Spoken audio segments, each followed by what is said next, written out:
안녕하세요. 남편과 저는 지인의 소개로 만나 인연을 사귀었습니다.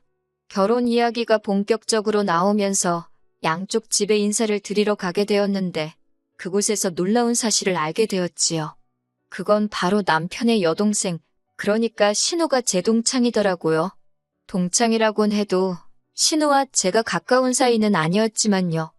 신우와 저는 같은 반을 한 적도 있지만 성격도 취향도 많이 달라서 같이 어울린 적은 거의 없었습니다. 신우 험담을 하고 싶지는 않지만 솔직히 신우는 거짓말쟁이로 유명했거든요.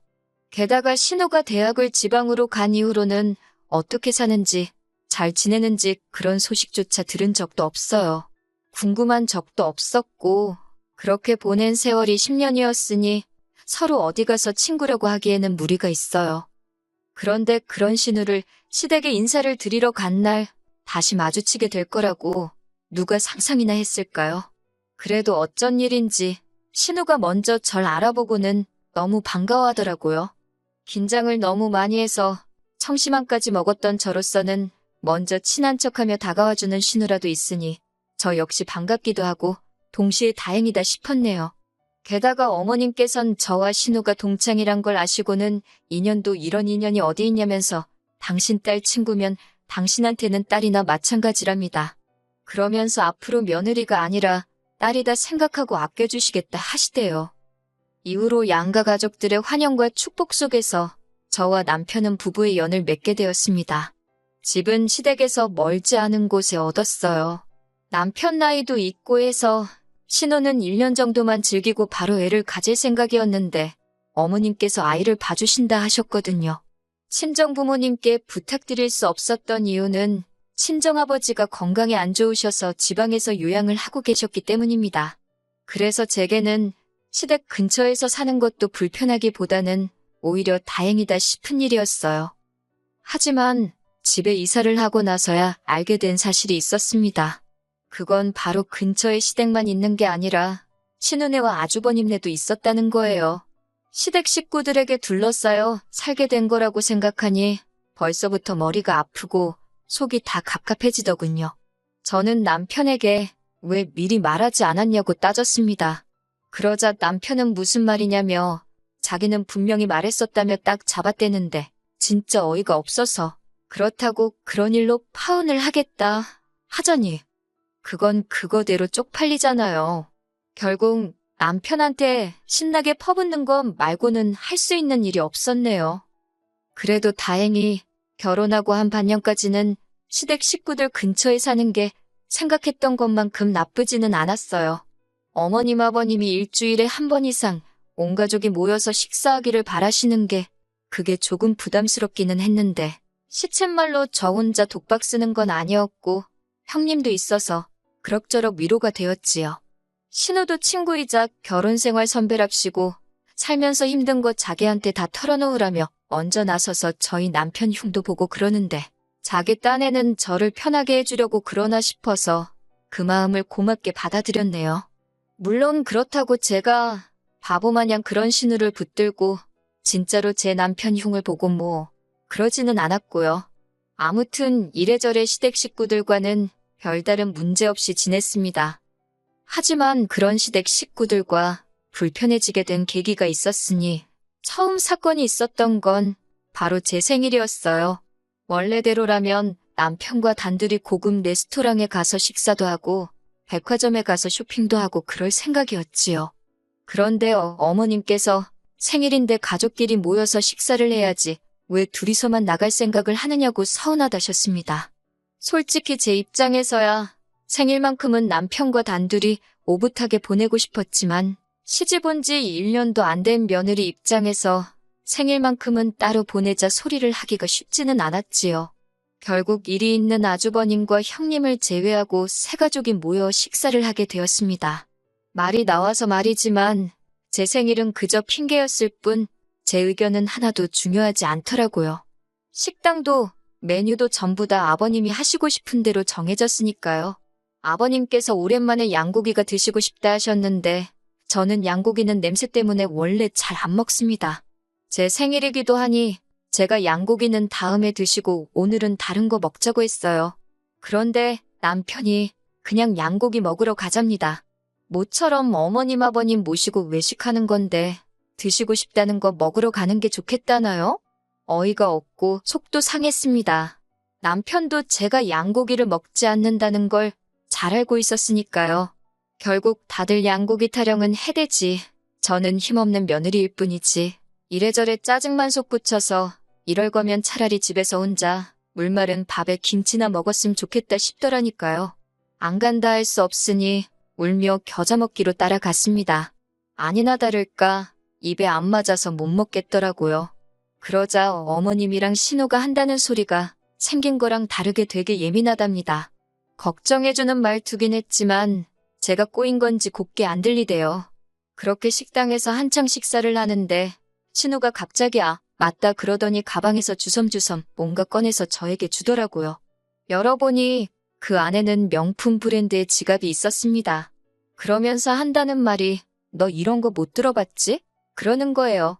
황당한 제가 못 드는 게 아니라 필요가 없어서 안 사는 거라고 한마디 했습니다. 그런데 남편이 제 옆구리를 쿡 찌르며 그냥 고맙다고 하고 받으면 되지 왜 주는 사람 민망하게 그러냐입니다. 어머님 아버님께서도 못 들어봤건 안 들어봤건 당신 딸 덕분에 제가 명품 지갑도 가져보는 거 아니냐며 저더러 복도 많답니다. 이렇게 며느리 생일을 챙겨주는 시부모도 흔치 않은데 올케 선물까지 주는 신우도 있고 저더러 우리 며느리 좋아서 기분이 째지겠다며 저것 봐 입 찢어지네 그러더라고요. 정작 저는 신우의 말과 어머님의 자화자찬에 있는 대로 빈정이 상하는 상황이었는데 말이지요. 그리고 한편 역시나 양고기는 제 입에 맞지 않았고 저는 결국 5점도 못 먹었습니다. 그런데 다른 사람들은 얼마나 잘 먹었는지 꺽꺽 트름을 해대느라 난리대요. 식당을 나오면서 어머님이 하시는 말씀이 원래는 당신이 사주려고 했는데 신우가 비싼 선물도 줬으니 밥은 저더러 사랍니다. 솔직히 하나도 안 반가운 선물에 입에 맞지도 않는 식사를 하고 돈까지 덤태기를 쓰는 것 같아서 기분은 완전히 꽝이었지요. 그리고 며칠 뒤 저는 모처럼 친구를 만났습니다. 친구와 이런저런 이야기를 하다가 신우한테 생일 선물로 받았다며 명품 지갑을 꺼내 보여줬습니다. 참고로 덧붙이자면 하루가 멀다 하고 신우가 사준 지갑은 왜 안 되냐고 남편이 하도 복가돼서 들고 다닌 거지 다른 뜻은 없습니다. 친구가 제 지갑을 요리조리 살피더니 웃으면서 이거 짝퉁이래요. 자기도 이거랑 똑같은 지갑이 있는데 가죽도 다르고 저더러 왜 이걸 못 알아보냐고 웃더라고요. 그래도 설마 짝퉁을 줬겠나 싶어서 마침 저희가 백화점 근처에 있었기에 바로 매장에 가서 감정을 받아봤습니다. 그리고 그 결과는 진짜로 가품이더라고요. 혹시나 신우도 남한테 속아서 산 건 아닌가 그런 생각이 들었습니다. 그렇지 않고서야 세상 천지에 누가 선물로 짝퉁을 주나 싶었요. 그래서 신우에게 단도직입적으로 물었습니다. 나에게 준 지갑이 짝퉁인 거 알고 있었냐니까 엄청 난처한 얼굴을 하더니 누가 그러냐입니다. 그래서 매장에 가서 확인한 거니까 거짓말은 하지 말라고 했지요. 그러자 신우가 한다는 소리가 저더러 자기가 준 진품은 어디다 팔아치우고 짝퉁을 가져온 건 아니냐입니다. 사람이 평소에 뭘 보고 듣고 하면 저딴 생각을 할 수 있는 거지. 그런 생각이 다 들더라고요. 말 같지도 않아서 신우더러 쪽팔린 줄 알라고 사부쳤습니다. 이후로 한동안 신우와 저는 서로 연락을 주고받지 않았습니다. 그날 이후로 신우나 저나 감정이 있는 대로 상했기 때문이지요. 그러다 다시 신우를 마주하게 된 건 어머님 생신날이었습니다. 저는 어머님의 생신 선물로 실크 스카프를 준비했습니다. 남편이 어머님이 오랫동안 가지고 싶어 하시던 브랜드라며 힌트를 줘서 비교적 쉽게 고를 수 있었어요. 그런데 이게 웬일이지 신우도 남편처럼 자식이랍시고 어머님이 뭘 갖고 싶어 하시는지 정도는 기억을 하고 있었던 모양이에요. 신우도 제가 준비한 스카프와 똑같은 걸 들고 왔으니까요. 솔직히 상황이 어이없고 당황스럽긴 했지만 어머님 입장에선 두 자식 모두 당신이 갖고 싶어 하던 걸 기억해줬다 싶어서인지 기분이 매우 좋아 보이셨습니다. 그때 신우가 그럼 자기 건 바꿔오겠다고 하더라고요. 어머님도 그러라 하셨고 그런데 제가 화장실을 다녀오다가 어이가 없는 상황을 목격했지 뭐예요. 신우가 자기가 사온 스카프하고 제가 어머님께 드린 스카프를 바꿔치기를 하고 있더라고요. 어이가 없어서 지금 뭐하냐고 소리를 쳤더니 신우가 놀래가지고는 비명을 꽥 질렀습니다. 그러자 부엌에 모여있던 어머님 아버님과 남편, 그리고 신우 남편까지 거실로 나왔고 신우가 쪽팔린 건 아는지 이도저도 못하고 서 있더라니까요. 제가 신우더러 아가씨 지금 방금 뭐 한 거냐고 왜 스카프를 바꿔치기를 하냐고 따졌습니다. 그러자 신우가 자기가 언제 그랬냐면서 그냥 진짜 똑같은 건가 한번 확인해 본 거래요. 그런데 순간 신우가 또 시어머니 선물이랍시고 짝퉁을 사왔나 보다 하는 생각이 퍼뜩 들더군요. 자기가 사온 짝퉁을 자기 어머니가 쓰게 두고 가고 진짜인 내 걸 지가 챙겨가려고 했구나 싶더라고요. 도둑이 별건가요? 남이 거 가져가면 그게 도둑이지. 제가 신우 손에서 제가 사간 스카프를 뺏었습니다. 그리고는 제 물건에 손 떼지 말라고 했지요. 그러자 그 모습을 본 어머님께서 저더러 왜 신우한테 그런 식으로 행동을 하냐입니다. 어머님은 저와 신우 사이에 있었던 뒷 일은 모르시니까 저러시는구나 싶어서 아차 싶더라고요. 저는 어머님께 죄송하다. 그런데 저번에 신우가 준 지갑이 가짜였다. 그런데 신우는 자기가 준 진짜를 제가 가짜로 바꿔치기 했다고 하더라. 제가 못하러 그런 짓을 하겠냐. 그런데 이번에도 신우가 또 가짜를 사와서는 진짜인 제 거랑 바꿔가려는 것 같다고 사실 그대로 말씀드렸네요. 그러자 옆에서 듣고 있던 신우가 대뜸 억울하다며 울어버리대요. 어이가 없어서 무슨 초등학생도 아니고 울면 장땡인가요? 그런데 한참 듣고 계시던 어머님께서 저더러 가짜냐 진짜냐 그런 게 그렇게 중요하냐입니다. 어떻게든 챙겨주고 싶어서 그런 신우 마음을 좀 헤아려주면 안 되냐고요. 다른 사람도 아니고 내 딸인데 당신이 명품 그런 거 들어봐야 얼마나 들겠냐고. 나이 먹은 사람이 쓰고 다니느니 내 딸이 쓰는 게 더 값어치가 있지 않겠냐 하시대요. 그러니까 자기는 신우가 사온 거 쓸 테니 제가 사온 건 신우한테 그냥 주라고 하시더라고요. 내가 어머님 쓰시라고 내 돈 주고 사온 거지. 신우 사줄 거면 내 돈이나 썼겠냐고. 그럴 생각 없다고 했습니다.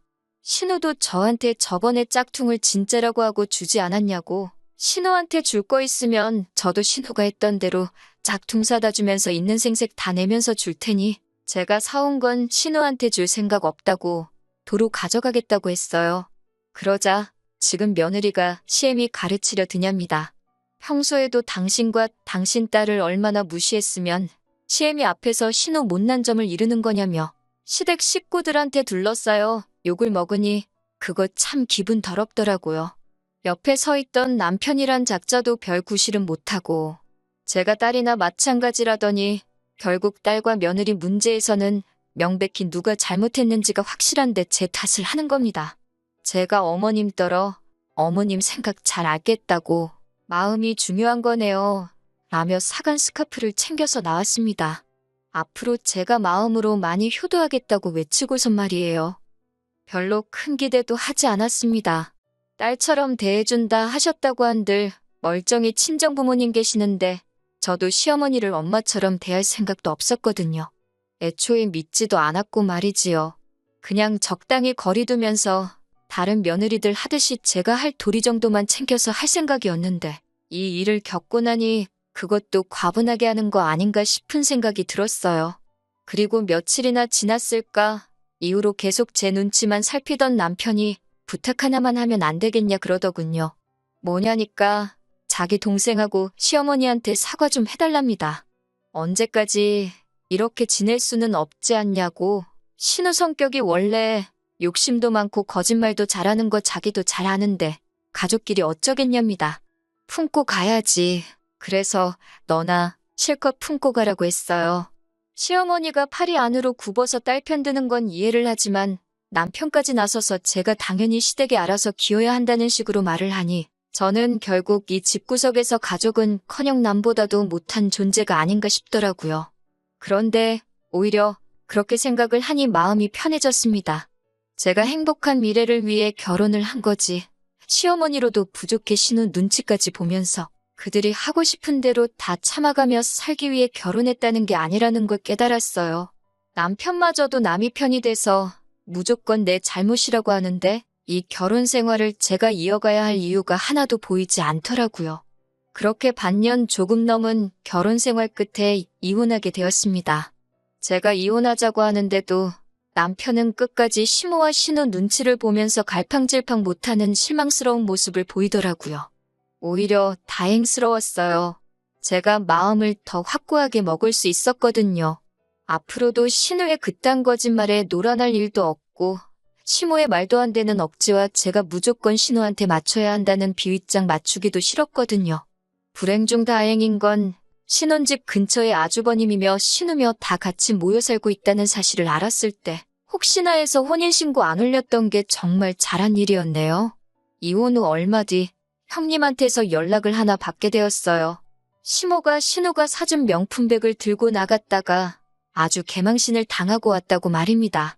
중요한 모임이라고 아끼던 백을 들고 나가신 건데 사람들 앞에서 손잡이가 뚝 떨어져가지고 이러지도 못하고 저러지도 못하다 검은 봉다리에 옮겨 닮아 들고 다니셨다나요. 형님도 쌓인 게 많았는지 아주 깨소금 맛이라면서 속 시원해 하더라고요. 그리고 저를 보고 용기를 얻었답니다. 자기는 이혼 생각을 하지 못해 참고 살았는데 저를 보니 요즘 생각이 많다고요. 이놈의 집구석이 받아주면 받아줄수록 밑도 끝도 없이 바라는 것밖에 없다고 애 때문에 참고 산다 하면서 최대한 시댁하고 교류하지 않았는데 이러나 저러나 자기 남편의 핏줄 들이니 언제까지 안 보고 살 수 있는 게 아니지 않냐면서요. 상종 못할 집구석, 자식 하나만 보고 참아왔고 어쨌든 막내 며느리인 저 때문에 조금 덜 해졌었는데 제가 이혼하고 나니 또 자기가 다 덤탱이 쓰고 있다고 조만간 변호사 알아보러 가겠답니다.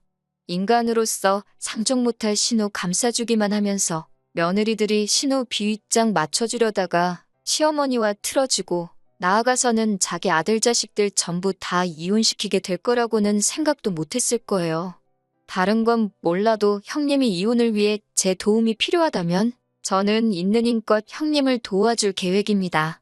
아들 자식들 다 이혼당해도 사랑하는 가족들이 다시 한 집에 모여 살게 될 수도 있으니 그 편이 시어머니한테도 더 좋은 일 아니겠어요?